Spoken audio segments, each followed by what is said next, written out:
Hello everyone, I hope that you're doing fine. Today I would like to talk a bit about burnout. Burnout has become an epidemic in the current modern world, unfortunately. It is affecting our generation. People tend to not to take it seriously until it really starts emerging and the signs are there. And then I have been wondering why it's the case. Burnout syndrome is an outcome, a consequence, an outcome of long-term exposure to chronic stress and psychological press following loads of responsibilities and assignments, typically work-related ones.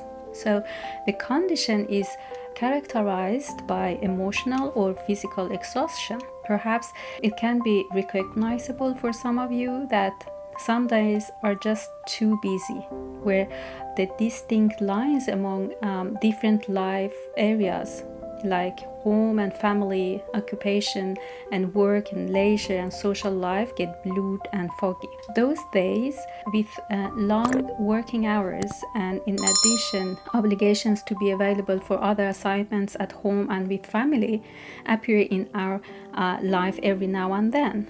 When this happens frequently and over the course of an extended period of time, and finding the balance among the must-to-do things and commitments and other assignments of lower degree of importance in our priority lists is becoming more and more difficult, then we fall into the trap of becoming workaholic or living a boring life where the sole purpose is to accomplish tasks and produce. So the signs and symptoms of burnout can vary from one person to another, but usually the core reactions are about feeling overwhelmed, not rested, exhausted, and also sometimes restless. The reactions have physical manifestations in the body: muscle tense, spasm, headaches, sleep problems, brain fog, pains, nausea, trouble digesting and stomach problems, and so on. I have seen many people who have visited different doctors due to their physical symptoms and pain, but in the investigation processes usually did not result in some specific results or diagnosis. Expect some infections or general gastrointestinal difficulties. Sometimes the picture was turned to be more complicated and burnout emerged together with other physical and physiological conditions together. So it is worth to stop every now and then and reflect what we actually are doing with our lives, with ourselves, because if these exhausting periods of overload stress last over time, we may suddenly find ourselves in a tough situation and may feel that we have a very little sense of control, joy, and motivation in life or ability to change. So there is an association between your lifestyle and the type and the rigidity of life frames under which you are moving and living, and risk for developing burnout symptoms later on in life. Research findings have been warning us about the fact that the emergence of burnout symptoms in younger population has been widely increasing during recent time. In many countries, more than 50% of the whole population have reported experience of burnout symptoms. So that's a serious problem. And clinical experiences say that burnout does not go away automatically and on its own. So the body experience is that it lags behind you. There has been gradually created gap between your body with its biology resources and energy capacity and what you think you still are capable of doing as a person, with all your own and others' expectations and demands from yourself, to which you have always been relating to, right? So your body has started to talk, to protest, right?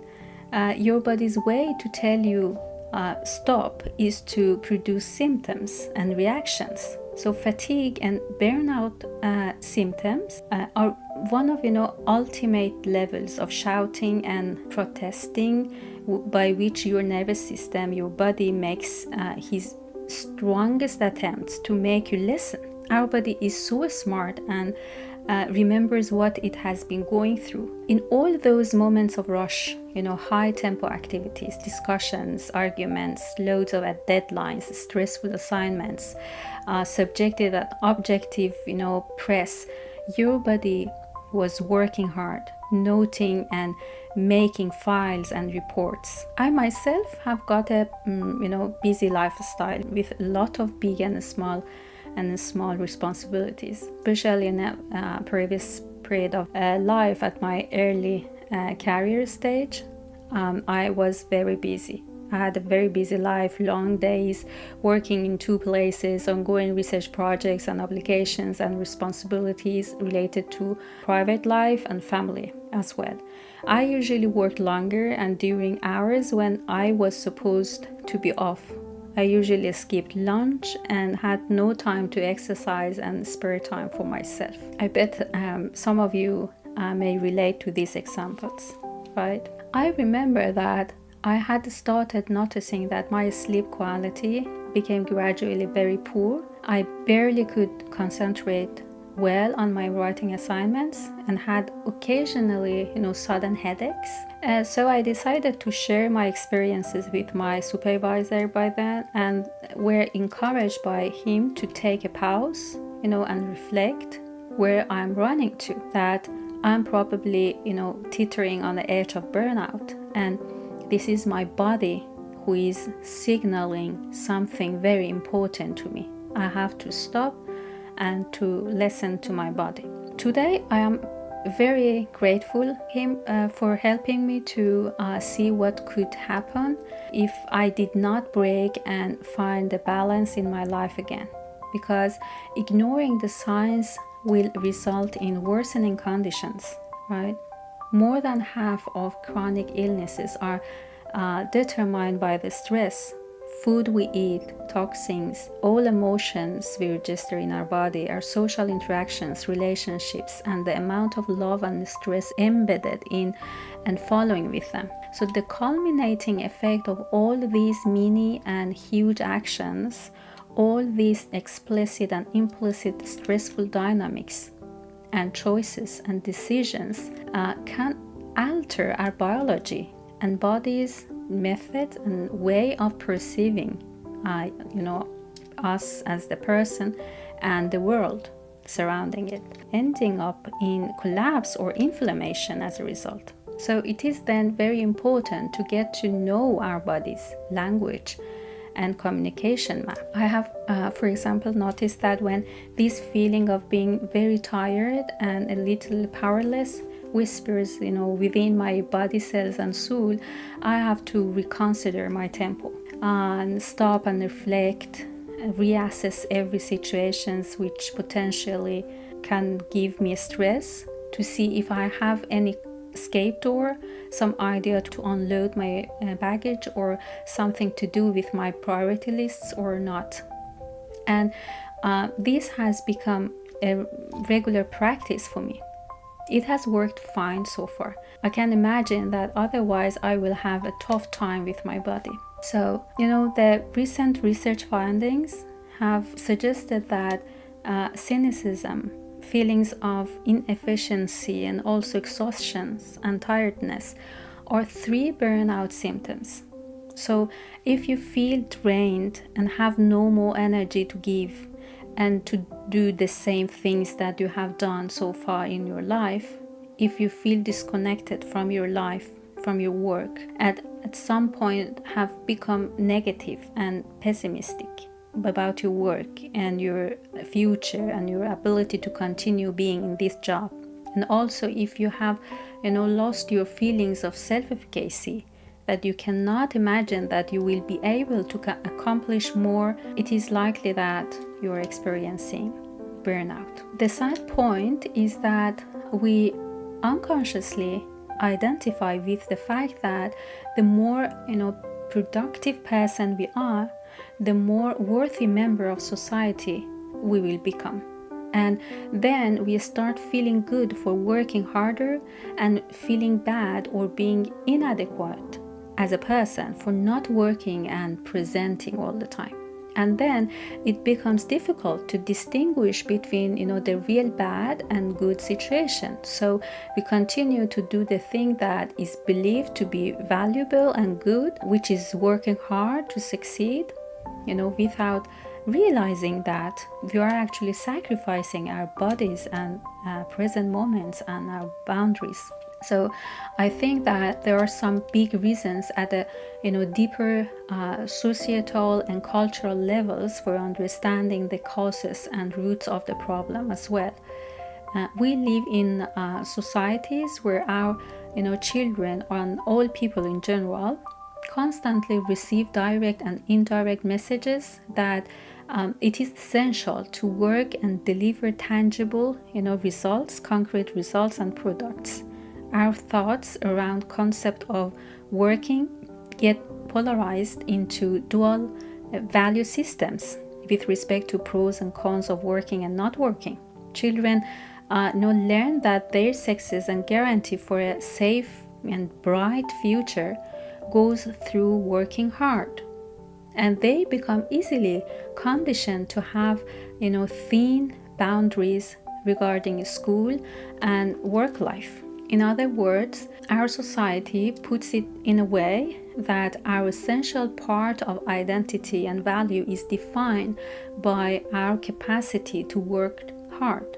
And then we unconsciously tend to place ourselves in situations where our worth and values get validated and seen by others. So we will, without noticing how and when it happens, suddenly fall into the destructive loop of wanting more and more and working more and more. So the picture is of course complicated because I know working more is strongly associated with earning much more money and profits in most of the cases. So this becomes automatically so essential, important, especially in the societal context, in cultures where there are big social and economic class differences, and family lives just fall into the materialistic loop of working, shopping, consumption, and running after profits and materials. So we know that burnout increases significantly the risk of developing clinical depression and psychological conditions. So we have to equip ourselves with coping mechanisms and strategies to protect our bodies and nervous systems from reaching the boiling point and burnout. You might have frequently heard about recommendations on stress reducing actions such as yoga, mindfulness practices, exercise, or strategies to reduce workload, but perhaps some of you think about them as unimportant or even simplistic tips which are hardly considered as powerful or worthy enough to be able to affect our lives and bodies in a positive way. If so, I invite you to start think differently from now on, because we know that the most important question we can ask ourselves every now and then is, what do I need now to feel better?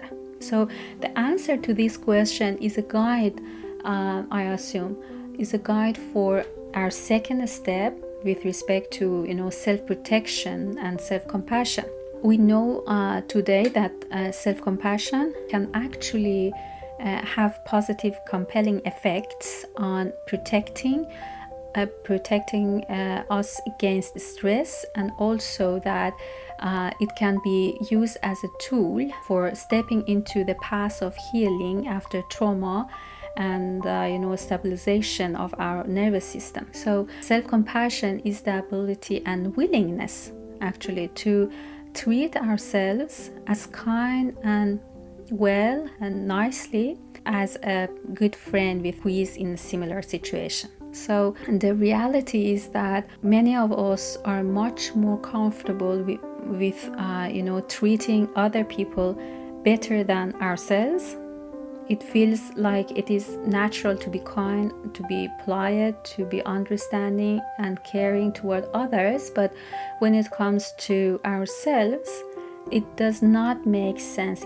It doesn't just work. So at some point, for some people, self-compassion can crash with being nice to other people, as if one of them will neutralize the other one. If so, this is a sign of damage, an emotional trauma from the past.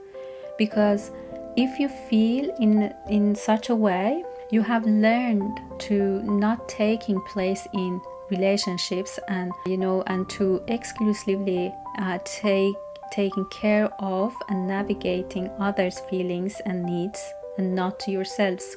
And so there has been perhaps shaped an unfortunate association, between respecting and loving yourself and your boundaries and taking care of others' needs. So self-compassion is actually considered as a tool for recharging our system and protecting it, because the action of being compassionate toward ourselves will trigger the urge to be honest and authentic about our needs and boundaries as well.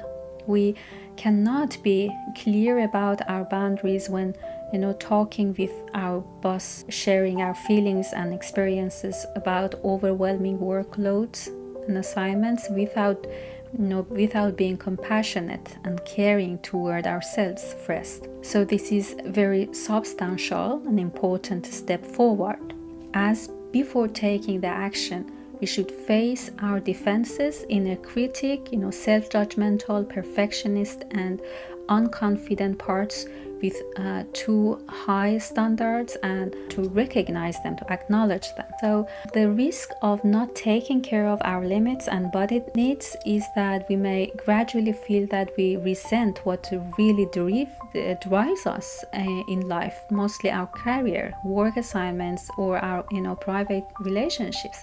Some level of feeling of aversion, hate, together with grief will come up by just reminding ourselves the fact that we are obligated to work and proceed. Also, our body is just not capable of doing that. So back to the point that I mentioned about checking in and asking ourselves, what do I really need in the moment, here and now? I really believe that our bodies are so smart and intelligent that it has always the answer for this question inside, and you have to only listen and figure it out, right? So the answer to this question could be something concrete, very concrete, like I need some more energy, I need food, I need water, I just need half an hour rest or a few minutes break, breathing in some fresh air, or something else which has something to do with your feelings and boundaries, such as more power, fierceness, more tenderness, more protection, a few supportive words, and so on. So the answer always is in our body, where all activities and meanings and truth go on. Some of you may say that, okay, but sometimes it is not easy.